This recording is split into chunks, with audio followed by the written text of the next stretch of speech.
So let's take a moment to just take a deep breath and enter into the spirit of this service.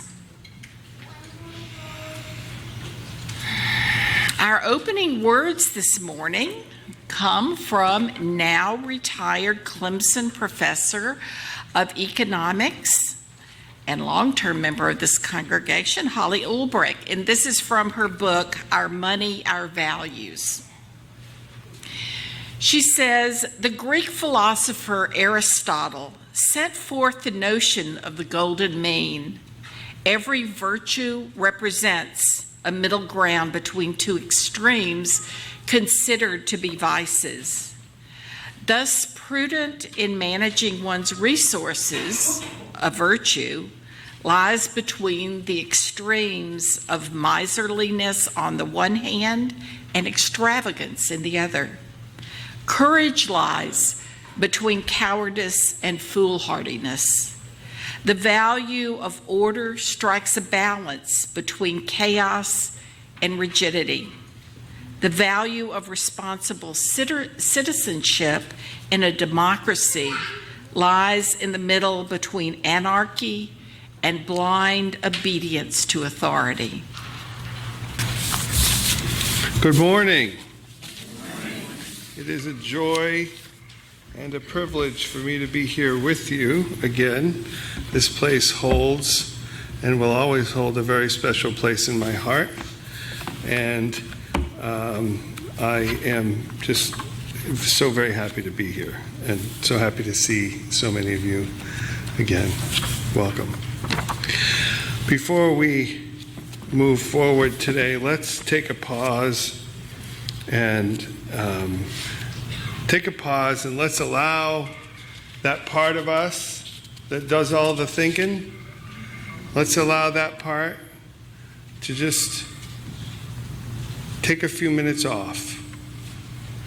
Let's allow that part to let the other parts of us, the parts that maybe don't always see quite as much sunshine, let's allow those parts to just be with us and be in the room and fill the room for a moment as we do this brief meditation. Whether you believe beauty is some sort of universal constant that can be defined, or whether you believe beauty is entirely, in the eye of the beholder, entirely an opinion.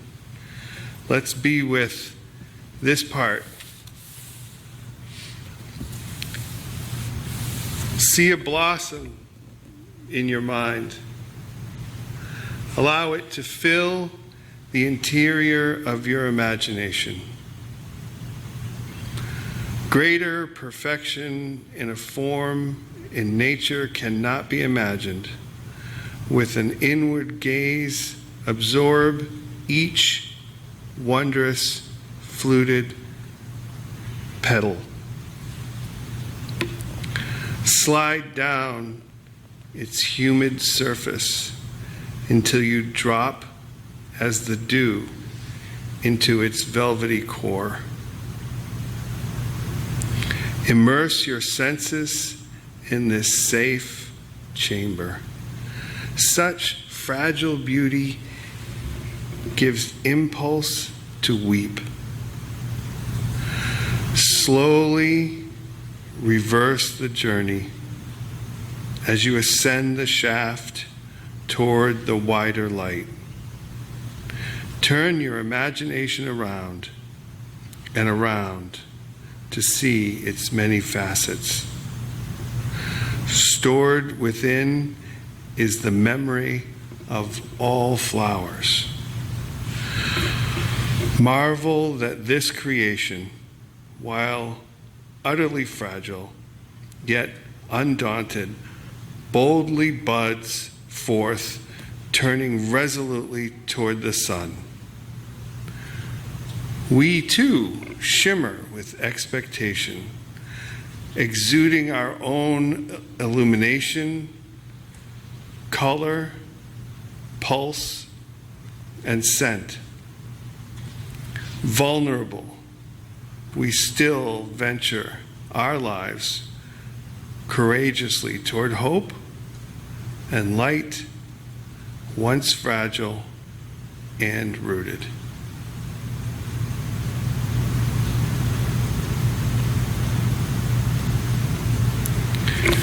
And as we make our way back into this room, I would ask you to find in your hymnals the 7 principles. So,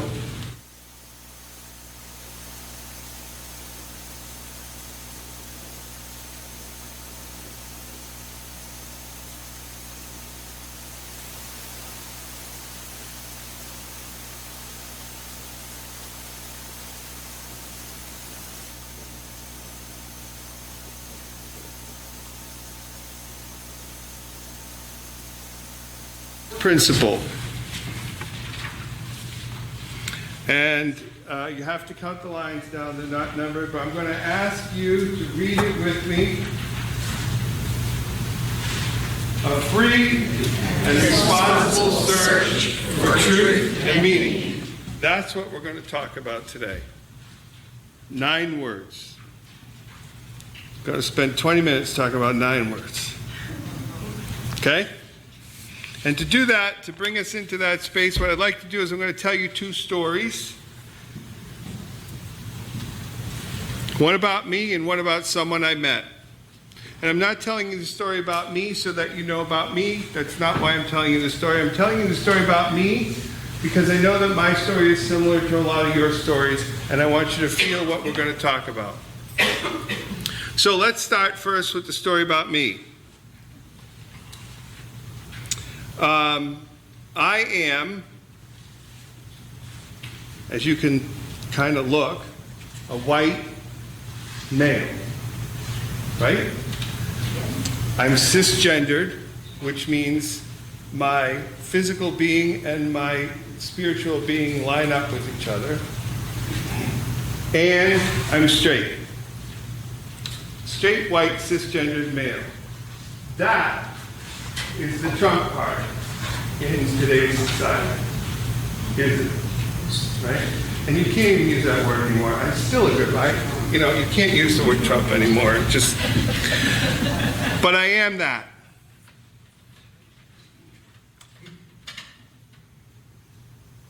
And I don't come from anything resembling that. I don't come from if you knew about my background, you'd know that it was not what a lot of the same baggage that people will put on me, right? I was raised what most people would consider poor. Now, I wasn't dirt floor poor, if you know what I mean, but I was government cheese poor, if you know what that means. Some of you know what government cheese poor means. Government used to give away cheese to people on welfare. Cheese and powdered milk and powdered potatoes. The milk and the cheese and the potatoes weren't better. The milk was awful. And we used it. My father would cook with the milk. And then I worked hard. I worked really, really hard. I worked hard and I was given a bachelor's degree. That's what I used to say. I've sort of stopped saying that. The monks at St. Anselm Abbey paid for my bachelor's degree. I earned it, right? But they paid for it. So, did I work hard? Yes, I did work hard. Did I have some advantages? Yes, I did have some advantages. I still, to this day, it took a long time for me to get there, but I believe that one of the reasons why I got the scholarship was because I was a white male. And I was Catholic at the time. So there's this both and there, right? And both of these things are true.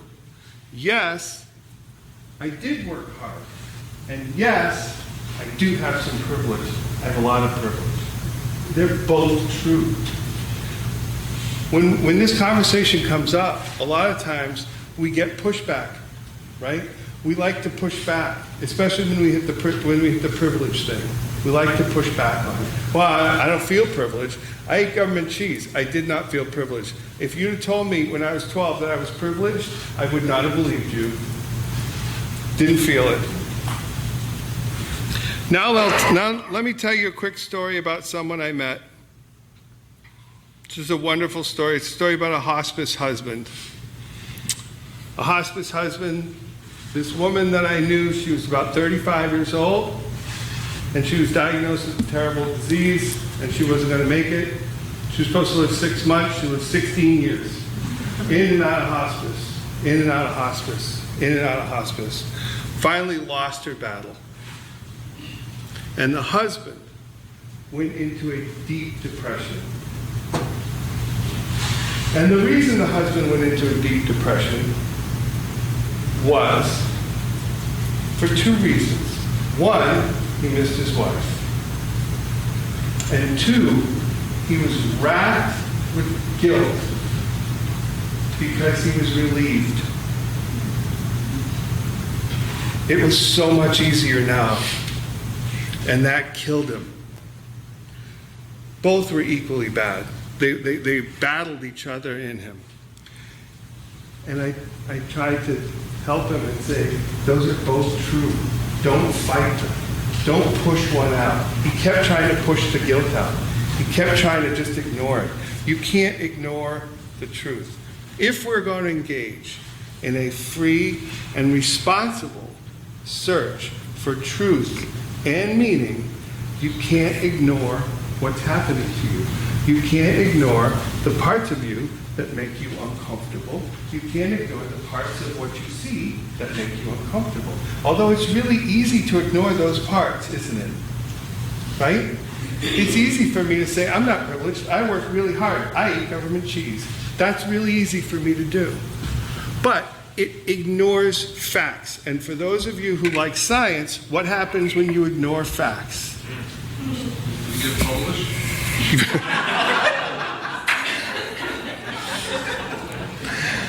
So you come to a Unitarian Universalist church. Religions like to give you answers, don't they? They love to give you answers. Wars have been fought over what the right answer is. And then you wander into a Unitarian Universalist church, and we go, I don't know. You've got to figure it out on your own. But you've got to find your own meaning. You've got to find your own truth. But we're here to do it together. Right? We are a framework. And that makes some people nervous. It makes some people anxious.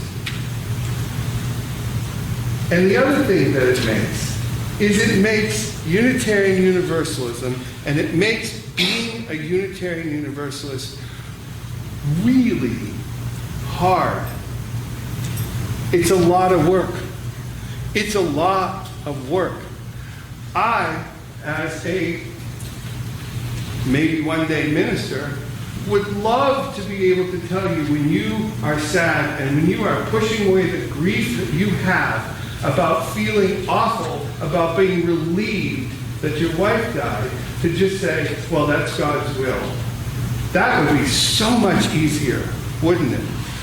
And it would kick the can down the road, because you would take that and go home and say, I don't know what that's supposed to mean. And then you don't have a place to figure it out. So much of what we do here comes to the fourth principle.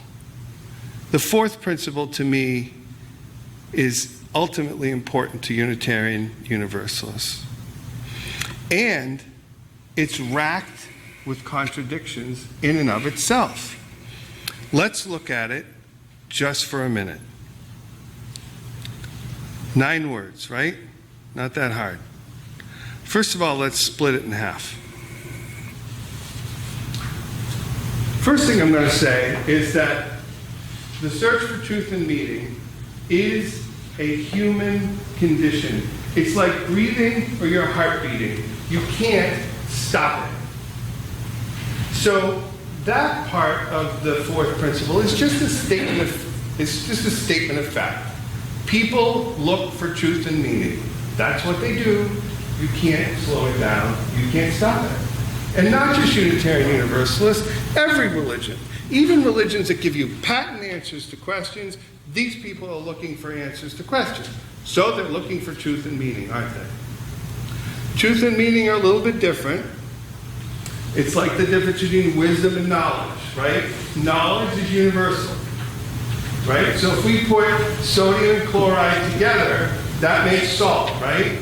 Well, it makes salt for me, and it makes salt for you. It's not like it makes salt for me and makes peanut butter for you. It makes salt for both of us. Knowledge is universal.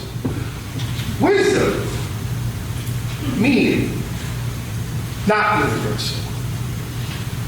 Meaning's the hard part, isn't it? That's what we do here together. We find meaning. Something happens, we find meaning together. That's the purpose of the fourth principle. So you got the first half of it was just simply stating a fact. You will look for things. Can't stop it. Now you've got the Unitarian Universalist addendum. Free and responsible. Tricky because they contradict each other. If you're free, if you're responsible, you're not free. You're responsible. Go back to what I said about you can't just ignore facts. You can't. You're not allowed to. If you're going to be responsible to a true search for truth and meaning, you can't ignore the facts. Which is why one of the most powerful things you can say is yes, and yes, I am privileged, and I worked hard. Yes, you're sad your wife died, and you're caught up in your own feelings about that. Those are both true. Don't ignore them. Work with them.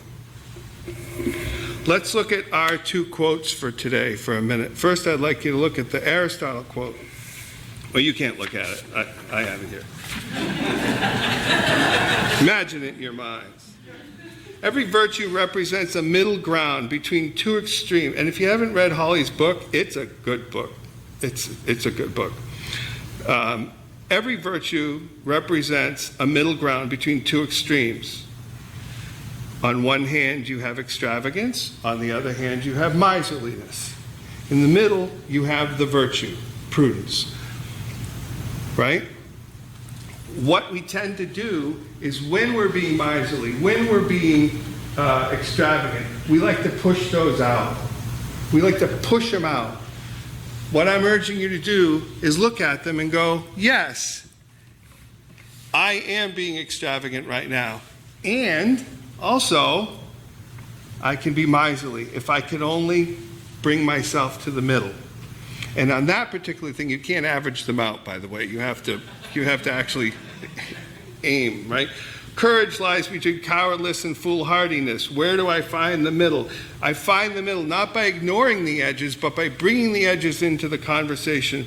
I find the middle between chaos and rigidity, not by pushing out chaos and rigidity, but by finding the middle. That's what society wants you to do, isn't it? Society wants you to push out the edges. So much of society nowadays, especially in political conversations, wants you to go toward the edges.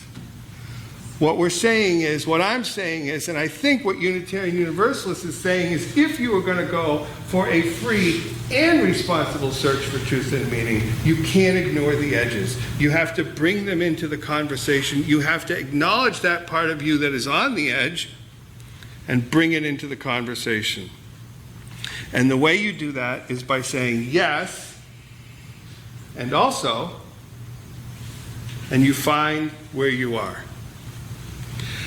And I'd like to bring in one more thing. We're going to do this, we're going to read this together in just a minute, but I'm going to read it to you right now. It is my favorite reading in the entire hymnal.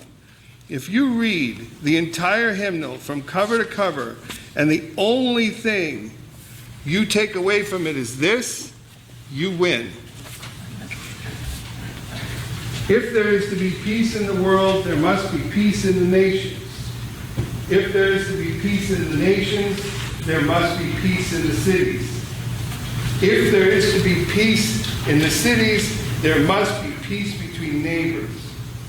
If there is to be peace between neighbors, there must be peace in the home. If there is to be peace in the home, there must be peace in the heart. I don't think there's anything truer in this entire magnificent book. And I will add one thing. There's no peace without justice. Right? You know that. You've heard that before. Peace without justice is just like pushing the pause button. So there is no peace. There is no peace without justice, and there is no peace without peace in the heart. So a lot of times what we do is we like to say, go back to the edges. We like to say, well, that's their problem. They have to fix that. Nothing is their problem. Nothing. And that's very Sartre, I know, and that can drive some of you crazy. But it's true. I believe it's true. And Lao Tse believes it's true. Our society wants us to push it away. Push out the part we don't like.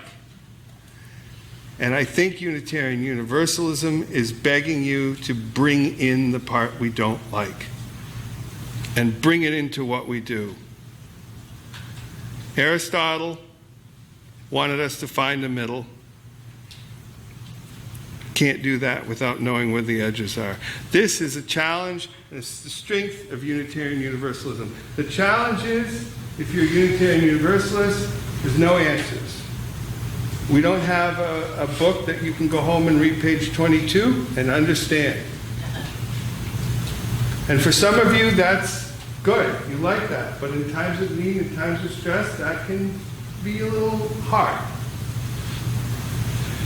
But the thing that Unitarian Universalism brings to the table is a collectivism to say, we can figure it out together. I don't know the answer either. The one thing I know is that my answer probably ain't your answer. So my answer isn't particularly helpful.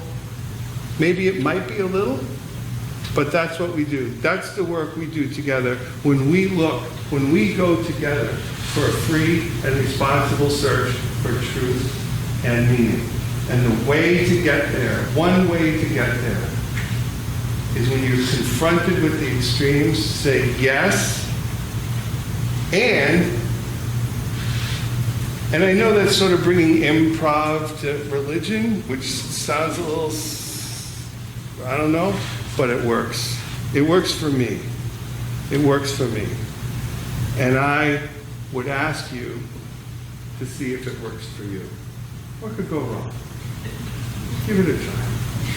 Yes. And also, yes, I have privilege. And I worked hard. Yes, I am sad and I am hurt. Those two things are both true. And that's how we find our way out. And that's how we live together in community.